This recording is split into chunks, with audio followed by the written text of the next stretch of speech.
Meron ba player na parang yung parang siyang mapak talaga na parang alam niya yung gagawin ng Wala, Kelra talaga. Pag sinabing gano'n. Kelra po talaga. Lalo yung mga nasa bush, no? Mas lalo yung kay Carl nga nun. Di expect ni Carl na sniper siya. Yung Julian siya.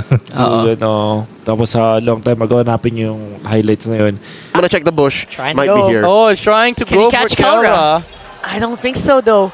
What? Oh! Wait! Wow! Miko, nararamdaman na niya. Bentix! Uy, Bentix!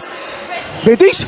Uy, nagmamahang-mahang si Bentix sa kunwari, hindi niya nararamdaman pero alam mo talaga na nanunuot yung sakit.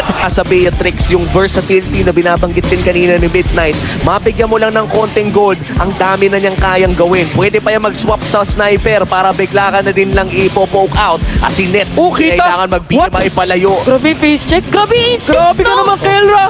Oh, napaalis tuloy at Lineup na meron ng RSG na merong panic. Kasi kapag wala kang purple buff, hindi mo ka makakapag-release ng mga skills ng ganun kaagad, ng ganun kabilis. And reducing the burst potential. Tumama ba? Tumama na agaw ni Kelra. Wow. Agaw ni Kelra? Oo, yung ultimate niya bigla na lang tumama. And that was a nice play para sa side ng Omega. Wow.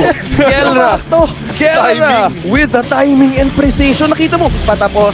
At alam naman natin na habang tumatagal, mas lalong lumalakas ang Omega. Kala ko Muntik na. Nakuha niya ba ulit? Hindi. Muntik na yun. Muntik lang. Pero grabe, Uy, nakuha! Nakuha niya for the second time. Oh, parang ano to? Yan ang mga miyembro sa triple kill. Kasi makakuha ng Lord and that's it. We have Omega securing the Lord. Maniac para kay Kelra. Security damage.